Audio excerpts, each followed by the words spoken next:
In this video, I'm going to take you through some of the key parts of the 6-1B lesson, the rational number system. I'm going to just hit some important problems, and I do expect that you fill in all the other questions. Be sure to read the instructions up here at the top.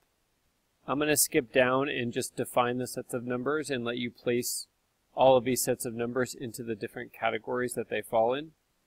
We'll start with natural numbers, also known as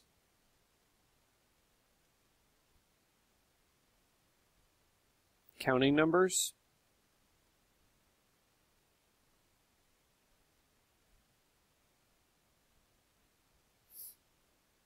And it is the numbers 1, 2, 3, 4, 5, 6, etc. And as we work through these categories of numbers, we're getting into bigger sets of numbers. So we start with natural numbers.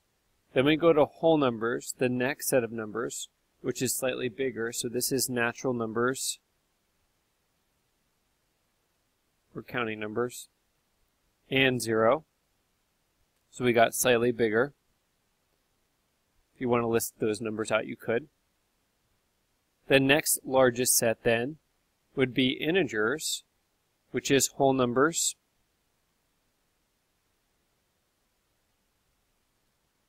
and their opposites.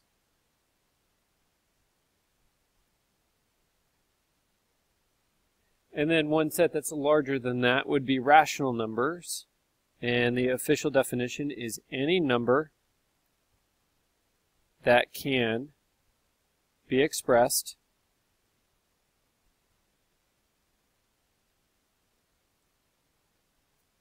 as a quotient, aka fraction, P over Q of two integers where Q doesn't equal 0.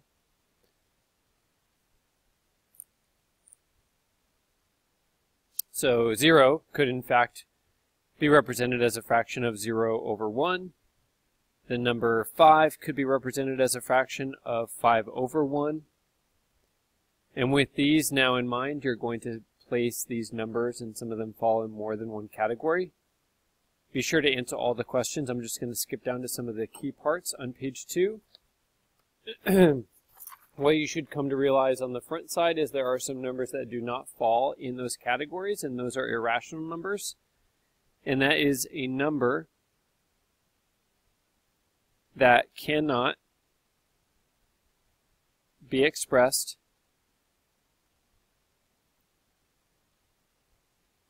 as a quotient, P over Q, of two integers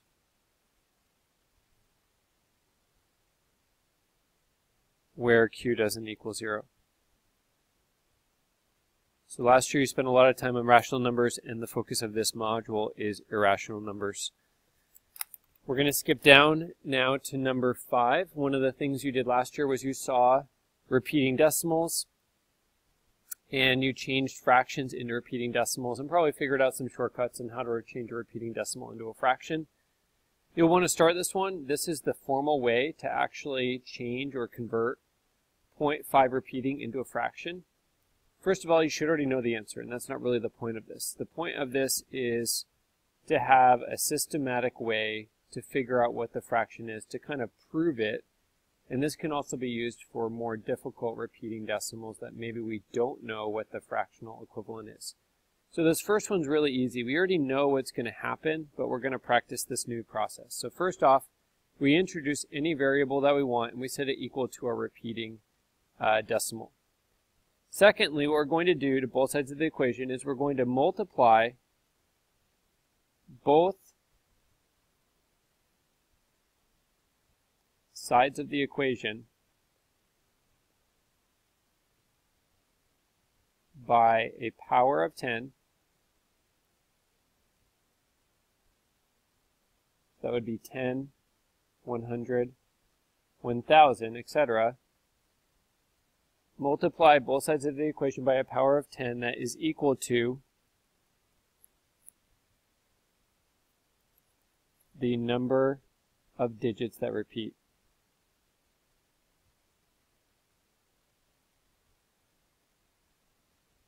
Because we're allowed to do the same thing to both sides of the equation. So what we'll do, in this first one I might show a little more work than I would on the future problems. I'm going to multiply both sides by 10 because one digit repeats. You don't need the 0 here, but it might help emphasize that you got a decimal point there. So we end up getting 10a equals, decimal point move one place to the right when we multiply by 10. We would get 5, no bar over it, 0.5 repeating.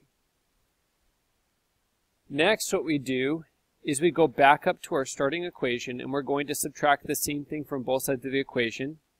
However, on the a side, we're going to subtract a, and on the other side, it wouldn't really be helpful to subtract a, because they wouldn't be like terms.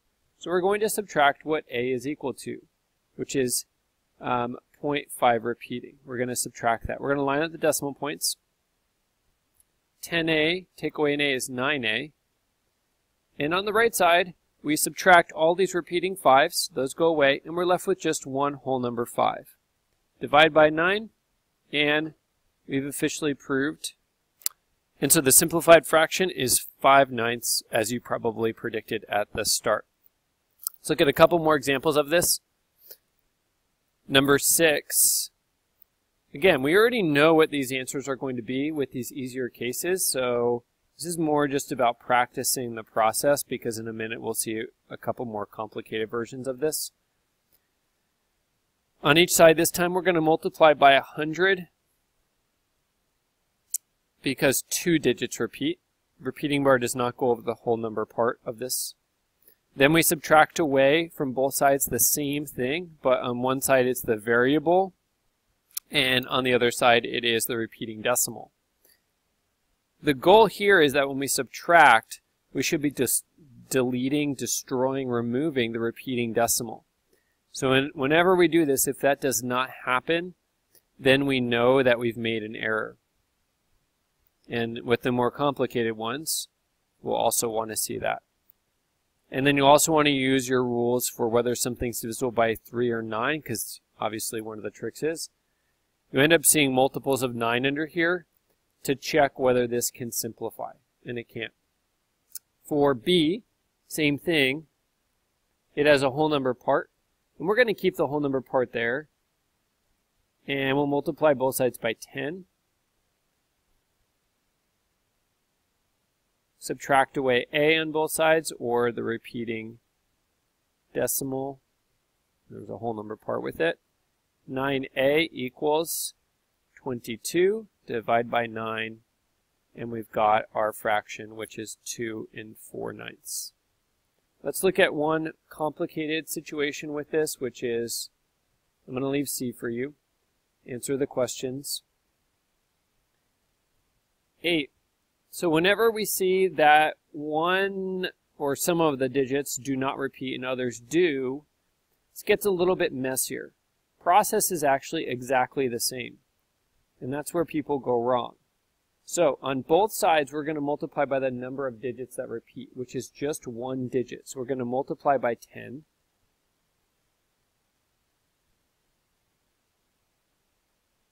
Or you could have just done that quickly, which was 10a equals 1.6 repeating. We're going to subtract away a and subtract away 0.16 repeating. We're going to line up our decimal points as we're doing this. I don't know if I did the best job with that. And as we do that, we get 9a equals, so there's a 6 here. There's a whole series of 6s here and a series of 6s here that are all going to destroy out. So in fact, actually, the repeating decimal gets removed, and we're left with just a normal 6 minus a 1, which is a 5, bring down the other 1.